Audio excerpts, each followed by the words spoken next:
Hello दोस्तों, हमारे channel पर आपका स्वागत है, जहां मिलती है प्यारी प्यारी छोटी कहानियां जो हर उम्र के लोगों को हंसाती हैं, सिखाती हैं और एंटरटेन करती हैं। तो आराम से बैठिए और इस प्यारी सी कहानी में खो जाइए। सोमू का जादुई निवाला। बहुत समय पहले एक छोटे से गांव में सोमू नाम का एक दयालु व्यक्ति रहता था। सोमू बहुत साधारण था, लेकिन उसके पास एक अद्भुत शक्ति थी। जब भी सोमू खाना खाता तो उसकी अपनी भूख नहीं, बल्कि पूरी दुनिया की भूख मिट जाती थी। वो बस एक निवाला लेता और हजारों मील दूर बैठे किसी भूखे बच्चे का पेट भर जाता। सोमू को जब भी पता चलता कि कोई भूखा है, वो फौरन थोड़ा सा खाना खा लेता। एक दिन दोपहर की कड़ी धूप में एक बूढ़ा किसान अपने खाली खेत में बैठा थका हुआ महसूस कर रहा था। जैसे ही सोमू ने अपने घर में रोटी का एक टुकड़ा तोड़ा, उस किसान को अचानक अपनी कमजोरी दूर होती महसूस हुई। सोमू की ये जादुई शक्ति केवल इंसानों के लिए ही नहीं थी। एक नन्ही चिड़िया जो घंटों से दाने की तलाश में उड़ रही थी, अचानक चहकने लगी। सोमू ने बस एक छोटा सा दाना खाया था और उस नन्ही चिड़िया को ऐसा महसूस हुआ जैसे उसने ढेर सारे फल खा लिए हों। उसी गांव में सेठ रायचंद नाम का एक बहुत अमीर आदमी रहता था।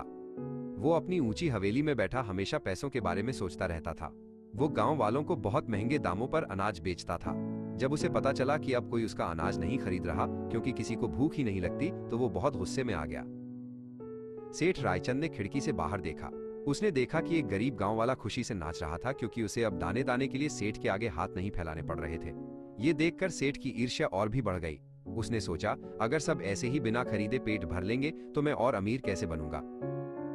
एक रात जब सोमू गहरी नींद में सो रहा था, सेठ रायचंद चुपके से उसकी कुटिया में घुस गया। उसे लगा कि सोमू के पास शायद कोई जादुई कटोरा है।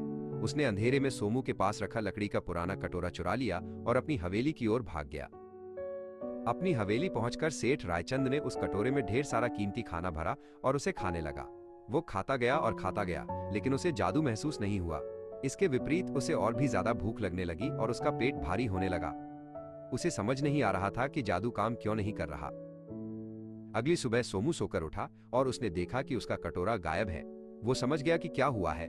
वो सीधा सेठ रायचंद की हवेली पहुंचा। सेठ थका हुआ और भूखा बैठा था।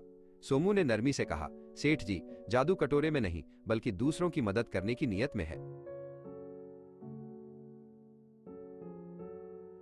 सोमू ने अपने हाथ में एक छोटा सा सूखा टुकड़ा लिया और उसे बड़े प्यार से खाया। जैसे ही सोमू ने वो टुकड़ा निगला, सेठ रायचंद की बेचैनी और भूख एकदम गायब हो गई। सेठ को पहली बार ऐसा लगा जैसे उसका दिल भी भर गया हो। उसे अपनी गलती का एहसास हुआ और उसकी आंखों में आंसू आ गए।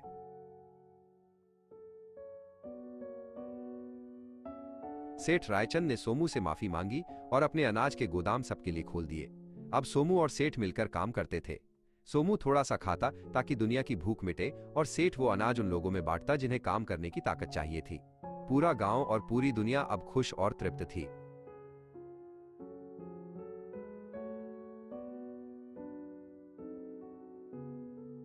दोस्तों, अगर आपको आज की कहानी अच्छी लगी हो तो इसे जरूर लाइक कीजिए, ताकि हमें पता चले कि आपको हमारी कहानियां पसंद आ रही हैं।